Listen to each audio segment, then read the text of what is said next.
welcome to Everfree Radio. I am your host, Brushin. I'm Crescendo. And I'm Moonlight. And today we bring to you our analysis of the latest episode in My Little Pony Friendship is Magic Season 2, Hearts and Hooves Day, the Valentine's episode that so many people were both fearing and dreading from the two halves of the fandom. One half who were very interested in seeing how Cheerilee's episode would hold up, and the other half dreading the idea of canon shipping. Speaking of shipping, how are you doing, Bones? Any better after your accident? After my terrible, terrible accident, I was rendered hospitalized for a short period of time, but I have since recovered and have come to take my place at the head of the episode reviews once again, at least until I run into another fan fiction that causes me severe mental trauma. Thankfully, you're not the only one who's recovered. I was actually ill for the last episode review and therefore couldn't do it. But I am so glad to be back. Yeah, you left me in charge. Let's not do that again. Yeah, perhaps that wasn't the best idea. You've only got about, what, 1/8 of the speaking voice? Yeah. Well, anyway, I think we should get back to the topic at hand, which is the episode review. This episode review starts off with our darling little cutie mark crusaders making a Hearts and Hooves Day present for their teacher. And they want to show that they have lots of appreciation and love for their darling Miss Cheerilee, and are looking forward to making it the best present possible. You know, right at the start of this episode, the music actually reminds me of the music from the very first episode of season 1. Yeah, it did have that kind of feel to it. This episode, when it comes to music, is going to be a really, really good one in the memories of the fandom as well, thanks to the fact that we get that song that the Cutie Mark Crusaders sing later on, of course being led by Sweetie Belle. Darling Sweet Isabel's singing voice of Michelle Creeber. Back to the present, I'm sure that everybody was expecting them to go a little overboard with the present, but I don't think that people were quite expecting the rug that they seemed to have turned their Hearts and Hooves Day gift for Miss Cheerilee into. Am I right? I don't know about you, but when they were making it, I was expecting something to be, quite honestly, atrocious. So was I, especially after you see Sweetie Belle's picture from Sister Hooves Social. Aw, but Sweetie Belle's picture was cute. Yeah, it was adorable. It was adorable, but it wasn't by any means artistically brilliant, whereas this one was actually pretty damn good. Here's my explanation for it. Apple Bloom was in charge of the whole thing. There you go. That is true. She was in charge of the arts and crafts, a little bit more of that hidden talent showing through. Hint, hint. The way that they kind of threw around the paste and the ribbons and the lace and the glitter especially really did have me thinking it was going to turn out to be this really awful looking thing, but it turned out to look absolutely gorgeous. Although I have no idea what Cheerilee would intend to do with it. I mean, I guess she could hang it on her wall as a tapestry or use it as her living room rug. It would make a beautiful rug. Scootaloo did pour a shocking amount of glitter on the project, though. So much glitter. Oh, and speaking of Scootaloo, everybody noticed, quite a few people noticed at least, that Scootaloo made use of her wings when making the Hearts and Hooves Day gift for Miss Cheerilee. Now, they weren't really flapping or anything, so whether or not you could really consider it flying, it's iffy. I'm going to go ahead and say I personally think she was more just gliding across the room, because later on, when they start going to find the potion ingredients, she has to stand on the heads of her friends in order to bite off a piece of cloud and vacuum up the color of a rainbow. So if she could actually fly with any kind of decent skill, I suspect she would have just been able to fly up to the cloud in the rainbow. Maybe she can only hover for a couple of seconds, then. I don't think she's ever going to live down the fact that Pound Cake can fly and she can't. I do want to see Scootaloo be able to fly at least to some extent, sometime. Well, the question is, does she even know Pound Cake can fly? Oh, I'm sure she doesn't, but plenty of the fandom knows, and they've given her nothing but flack for it. moving back to the original train of thought, when they present Miss Cheerilee with the gift and they get on the subject of that super special sum pony, You're gonna be hearing that a lot. Sweetie Belle's face. Oh geez, when she gives that little elbow nudge to Miss Cheerilee, that was just... If I have to give this episode one thing, it's that the facial expressions were just absolutely perfect. Oh, I agree. Skipping a bit forward in the episode to where Cheerilee and Big Macintosh are at a picnic together, which was set up by the Cutie Mark Crusaders. The reactions between the two, the awkward eyes, the looking around, it was perfect. The sheer look of exasperation on Cheerilee's face, too. For those of you who are tropers that listen to our podcast, if you're at all familiar with TV tropes, then you probably know what I mean when I say that Cheerilee really comes off as that kind of character who's a Christmas cake. And when Sweetie Belle comes up to her and starts nudging her, asking about that super special sum pony, and she just gets that look of pure exasperation on her face, you just know, geez, Sweetie Belle, don't push the buttons. Don't remind her of the fact that she's a Christmas cake. Thank you, Bones. You know, we've been talking about Christmas cakes for a while now. Thank you, Bones. I'm going to be on TV tropes for a week now. This episode of Everfree Radio brought to you by tvtropes.org. You'll never get your life back. And you won't want it back either. Oh dear. But when they find out that Miss Cheerilee has no special sum pony for Hearts and Hooves Day, they're completely devastated, just completely taken aback that this sweet, loving, caring, nurturing teacher of theirs that they care for so much doesn't have a boyfriend. And that's another thing. This episode, for all of you out there who write or read or make PMVs or songs or anything like that, who like to use the words mare friend or filly friend or colt friend out there, watch this episode, because they use the word, and I quote, girlfriend. And it's not like they haven't used the words girl and boy in the past, but this episode has canonized use of the term girlfriend to imply the person that you're dating. So, yeah, there you go. So, finding out that she has no boyfriend, the Cutie Mark Crusaders immediately decide that she must have somebody on this Hearts and Hooves Day, because she must be so lonely. And cue Sweetie Belle's adorable song. It's because the Cutie Mark Crusaders just have this innate spark of mischievousness. They mean well, but there's no way it can go right. Well, the road to the home for infinite losers is paved with good intentions.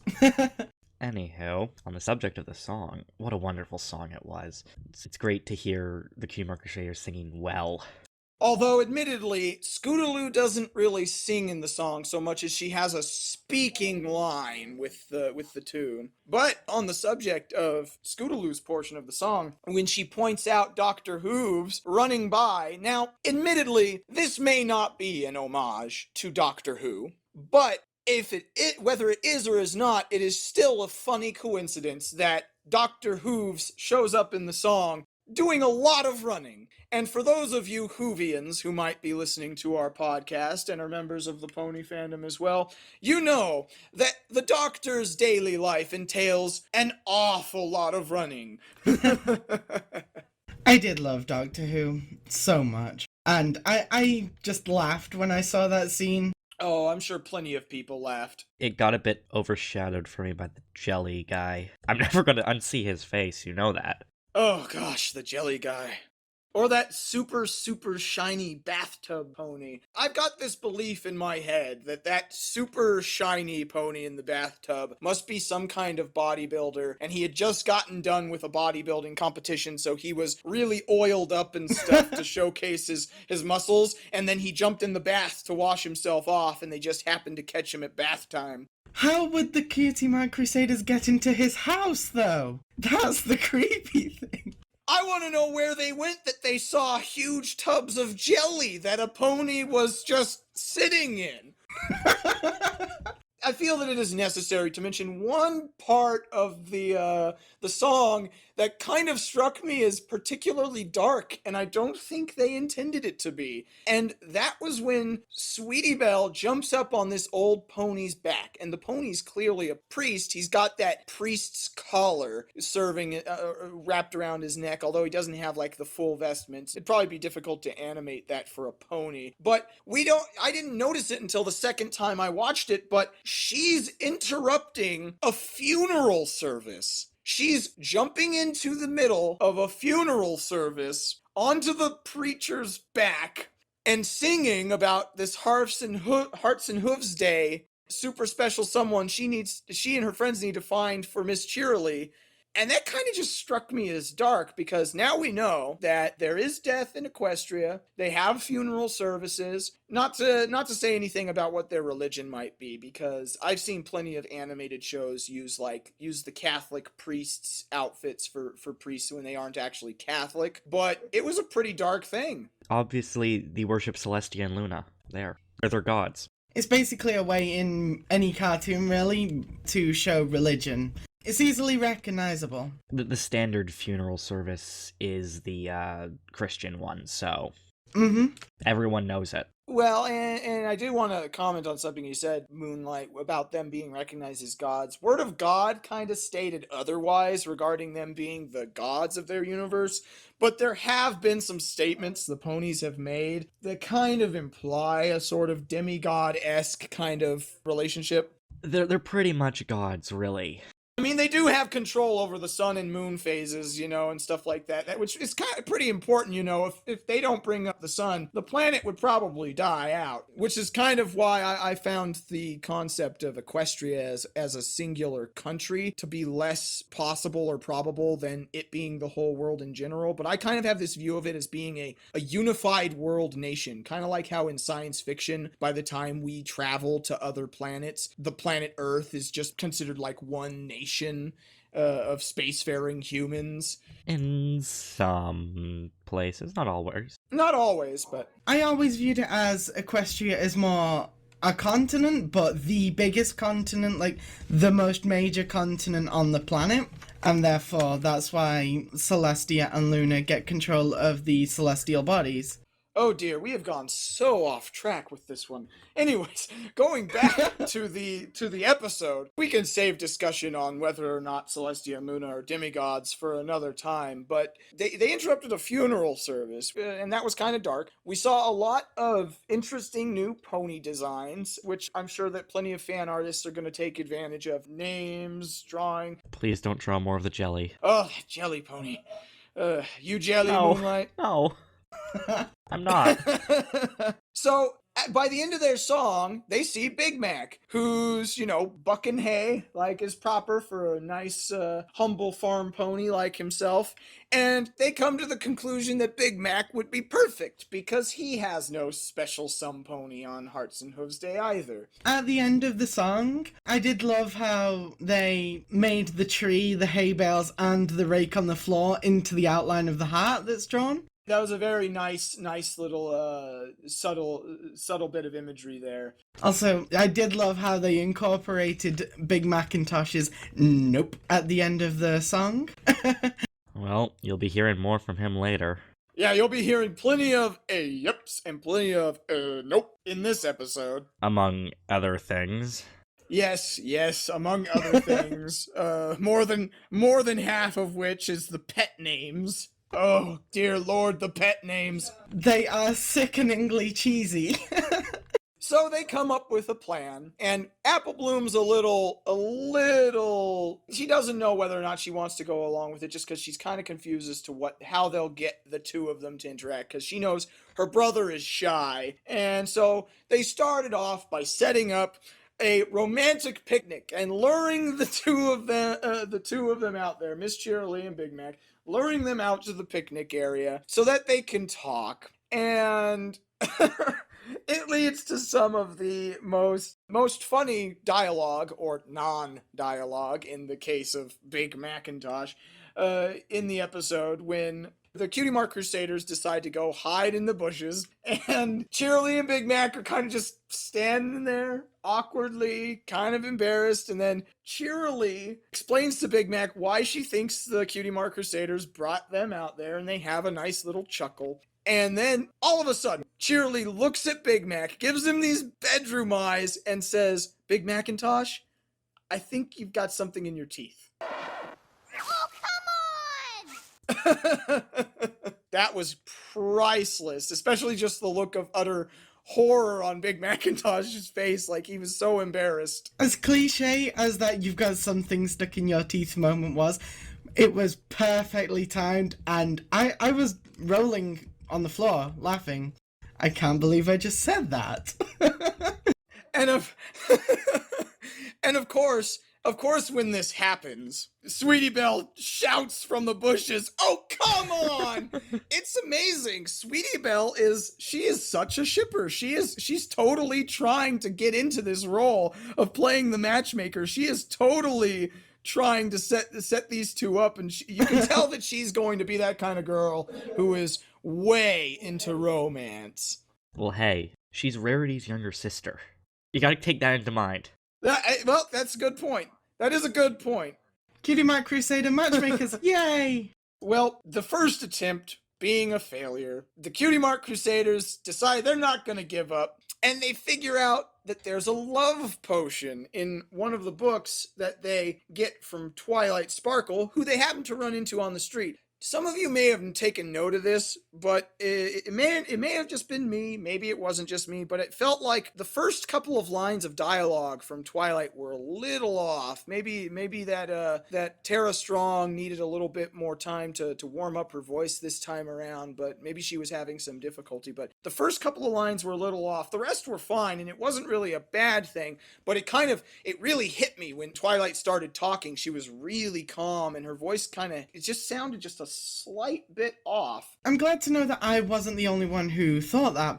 When it got to that point, it was like, whoa, Twilight. But again, it's nothing bad. It's still Twilight's voice, easily recognizable as Twilight's voice, so... Yeah, it just had this kind of slight offness to it. So the Cutie Mark Crusaders get this book from Twilight. They go back to their clubhouse, and they see that there's a love potion recipe in it. And so they go off to hunt for the ingredients and make this love potion. Good thing to note, interesting thing to note, some of you might not have caught this, but all of the ingredients require the help of a Pegasus, or Pegasi, in order to get the ingredients, because the ingredients are a bit of cloud, which they use Scootaloo to get, a rainbow, Which they use Scootaloo to get. which they use Scootaloo to get, well, Scootaloo in a vacuum.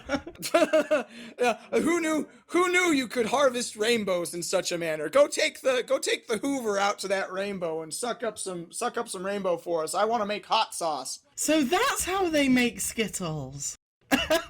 Well, it wouldn't be Skittles. We all know that rainbows are spicy in the My Little Pony universe. Volcano sauce. It makes you wonder, though, do they like paste cardboard around the landscape when they want a rainbow to appear?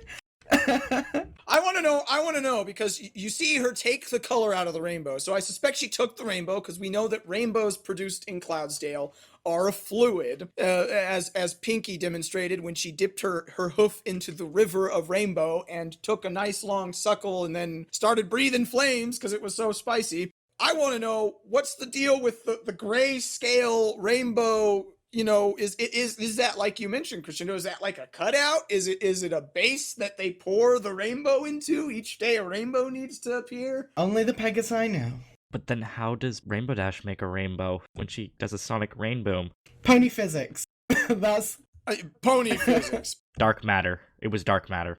Well, she also makes a little mini rainbow when she goes and performs her stunt in the episode that featured Trixie, Ghostbusters, when she does her little trick, and then when she stops on the stage, the dew that caught on her body, the moisture goes up into the air and makes a little rainbow. That's actually the closest the show has come to portraying a real rainbow, because the moisture would catch the light, and that's how real rainbows are made, via light.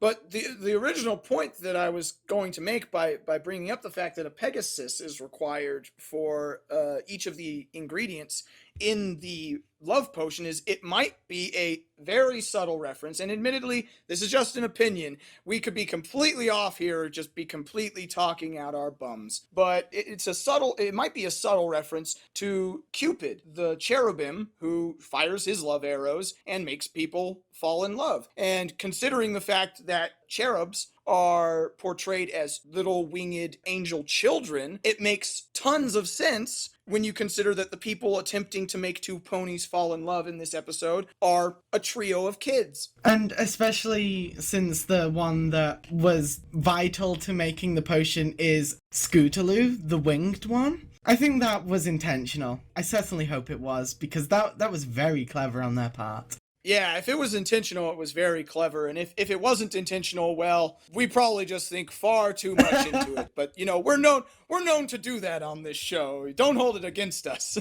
On the subject of Scootaloo's help, that reminds me of two things concerning Pegasi. One, they needed a feather, so does that mean Pegasi feathers have some sort of magical properties to them? Maybe. Two, Pegasi wings are weird. I'm just gonna say that right now. They're weird.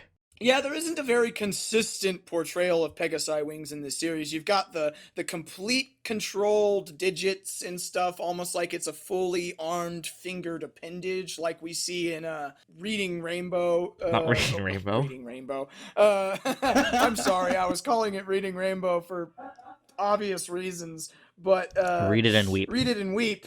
Read it and weep. Rainbow Dash manipulates her wings when she's getting looked at by the doctor as if they were fully digited, completely controlled appendages, which of course isn't quite the case with wings as you would normally see. Whereas in the episode Find a Pet, Rainbow Dash gets the end of one of her wings trapped under a rock, and was it called Find a Pet, or was it May the Best Pet Win? I cannot remember actually.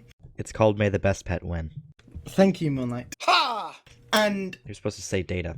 Huzzah! We all know what pet one we're talking about. but she gets her wing trapped under a boulder in that episode, and she cannot move, and it looks fairly painful. But in this episode, we see, I think it's Sweetie Belle, take one of Scootaloo's feathers, and it's almost painless. That's actually something that I liked with this episode. Sweetie Belle was just so out there and forceful this time. Normally she plays a more supporting role.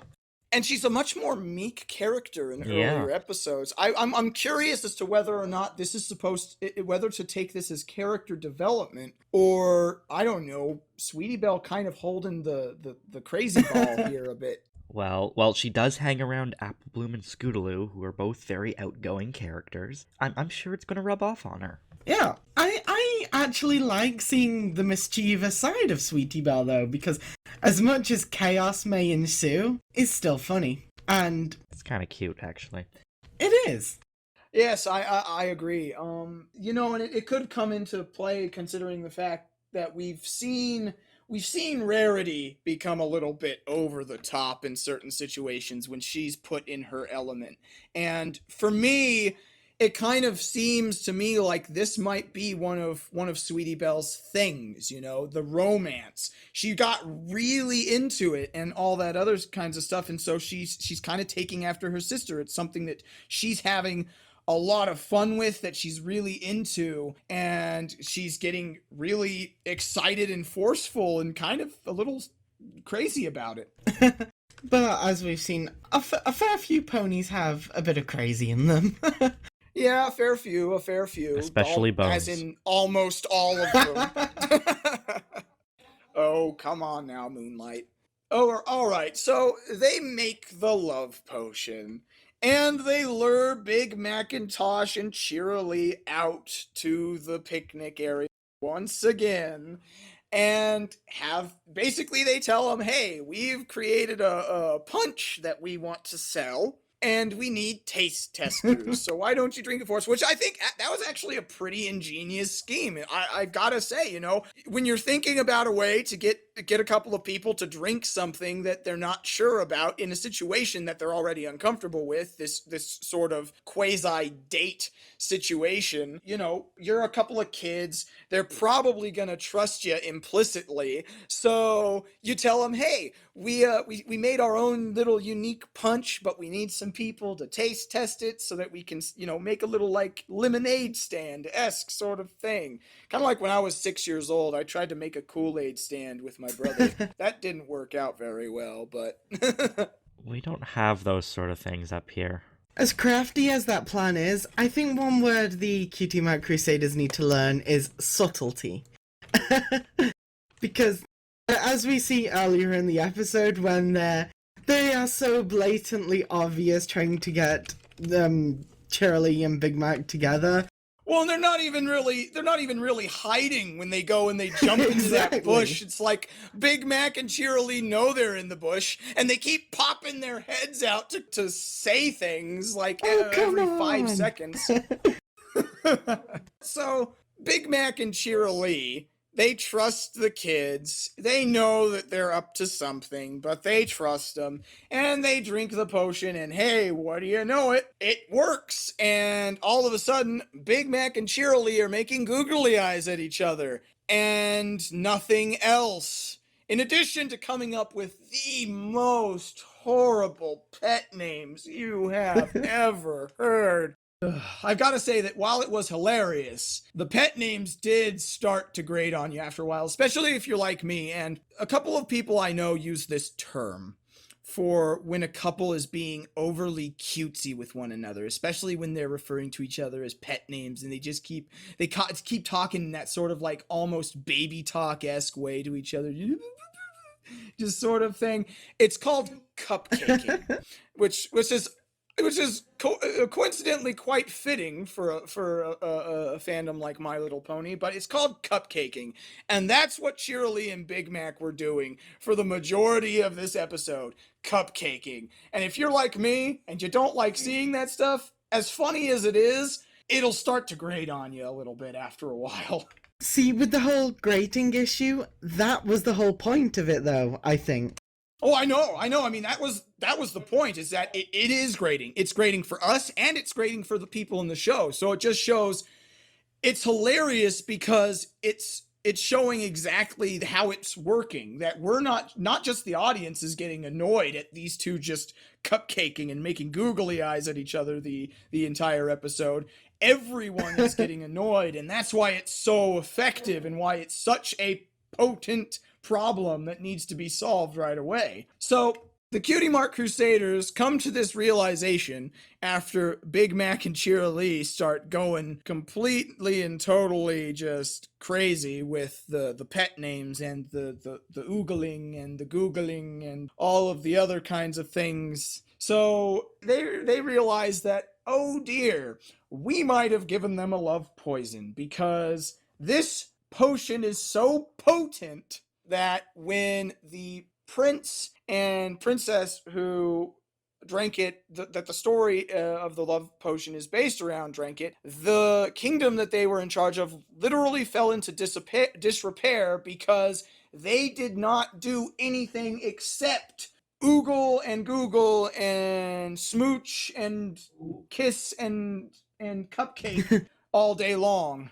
That reminds me of something, actually. In the story, the picture that was shown was of a stallion who was just normal, but the mare was a alicorn.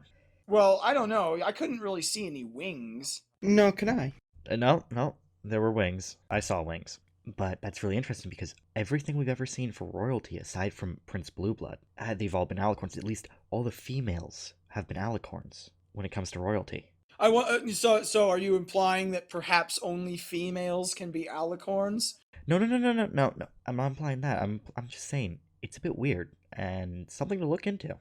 Well, considering the majority of the population of Equestria is female, it's like what, one of every 12 people or one of every 12 ponies in all of Equestria happens to be male.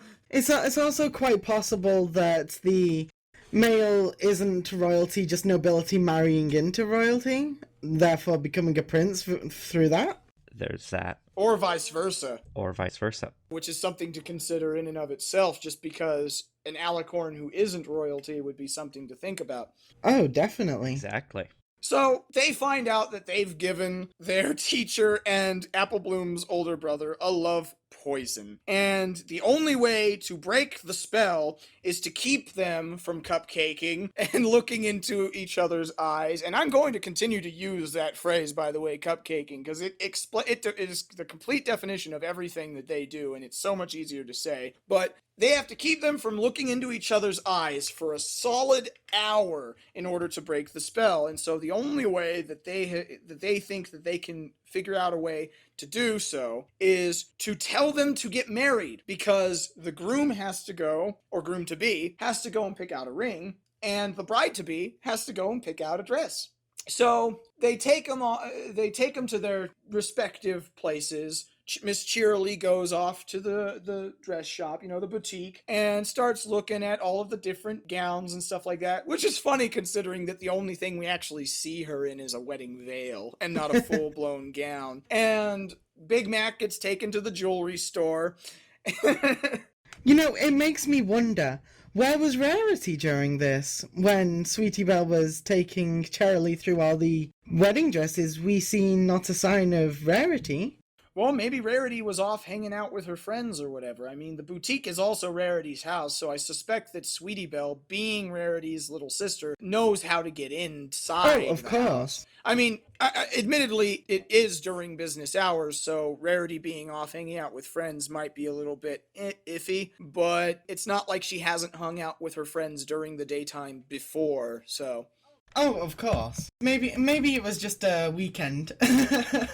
So they're trying to keep them distracted for a solid hour, and they're succeeding, but it's dragging on, and they're just like, oh, geez, how are we supposed to keep them preoccupied for a full hour? And then they lose sight of Big Mac. He's heading off to meet up with Cheerily, and in comes the most hilarious moment ever, probably for the most crazy hilarious moment ever, probably for any pony other than Pinkie Pie, which is funny because Big Mac just so happens to be using Pinkie Pie's patented pony pouncing animation, jumping to and from Ponyville. We see that Big Mac definitely has earned his title of strongest stallion in all of Ponyville at this point, because he not only can pull an entire carriage full of anvils being pulled by 2 oxen, which is an interesting point to make, that, oh, there's oxen that exist in this world as well, that are apparently either workers or something else like that. We don't necessarily know if they're beasts of burden or not, but he can not only pull the cart full of anvils being pulled by 2 oxen, he can pull Barry Punch's entire 2-story house behind him. Hey, Big Mac's strong. I bet poor Berry Punch never expected to be moving house that day. Literally. Well, if we're lucky, the apples will take it upon themselves to put her house back where it belongs when all of this is said and done. So they're having no luck stopping Big Mac. And so what do? They dig a hole in front of the boutique and put a mattress in it. And Big Macintosh falls right in. But his shouts and his loud pleas for his... Dear gosh, I can't even say the pet name because it's just so... I think I'll lose all of my teeth if I try to say that overly saccharine. Ugh. But needless to say, his screams for his beloved call to Cheerily, who has been blockaded in the dressing room of the boutique, and in a desperate attempt to reach her stallion, Cheerily bursts out of the dressing room in her wedding veil and runs outside of the boutique, barreling through the Cutie Mark Crusaders, and in a flying leap to attempt to make eye contact with Big Mac, headbutts him right back into the hole. I do love how after that scene when the Cutie Mark Crusaders peer into the hole, curious if their efforts have been in vain, they see just the most confused faces on Cheerilee and Big Macintosh throughout the whole episode. It is glorious. And you gotta admit, they were probably a little worried when they came to, because it's like Shirley said, why are we in a hole in the ground with a mattress in it? You kind of gotta put two and two together on that one, but I won't say any more for the sake of our younger viewers. But yes. It could be worse. They could be in jelly. Oh gosh, the Oh, jelly. Lord. Why'd you bring up the jelly again? I'm not gonna sleep at night anymore. Thanks. Not to mention his jelly face, that facial expression he makes. But anyways, so they admit what they did to the two of them, and Cheerilee tells them outright, it's not your business whether or not I have a special sun pony. So that all in mind, they say that they're sorry and that they should know not to mess with other people's love lives and get involved in that sort of thing, or force somebody into a relationship they might not want. And Cheerilee's punishment for them is that they have to go do all of Big Mac's chores while Big Mac gets the day off. And when they come back, the Cutie Mark Crusaders having finished all of Big Mac's chores, Cheerilee and Big Mac are together, and trolls of trolls, they they use the pet names one last time,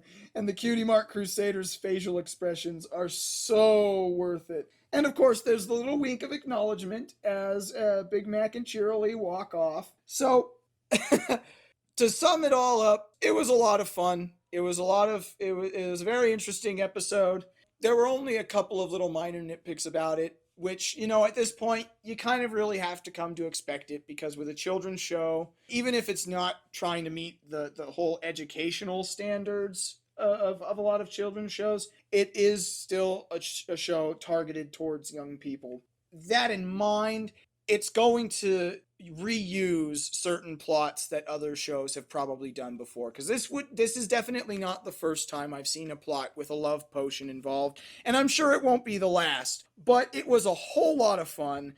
It was a real thrill ride. We got to see a lot of character development from a lot of different characters. We actually got decent amounts of dialogue from Big Mac, aside from just a yep and a nope. Although half of it was admittedly just referring to Cheerilee with various different horrendously saccharine pet names. But it was a lot of fun. It had me laughing all of the entire time the episode was playing. So, Well, I guess it's that time where we give a score, isn't it? yep, I guess so. I think we should start with you, Moonlight. Oh, me? Oh, okay.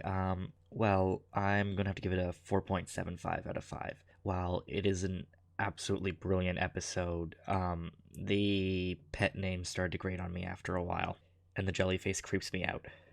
A lot. I think the jellyface creeps just about everybody out. Yeah. As for me, I think I'm going to give it a 5. It has been easily one of my favorite episodes of season 2. The animation was brilliant. The writing, despite being a plot that's been used in previous things, I think they pulled it off very well. The comedy, it was a laugh a minute for me. I couldn't stop laughing. It was brilliant to see Cutie Mark Crusader development again, especially that mischievous Sweetie Belle. Ah, yes. So yeah, a 5 from me. How about you, Bones? I was thinking that I might mark it down just a little bit, kind of like Moonlight, but considering everything that came into play, and going into it expecting about an episode that would probably be a little bit more cut and dry than this one really managed to pull it off. So I'm going to say that I agree with Crescendo. I'm going to give it a solid 5. There were some minor little nitpicks here and there that I might have been able to call out, but for the most part, there's so much just personal preference over any other thing that I'm not going to be able to mark the episode down for it.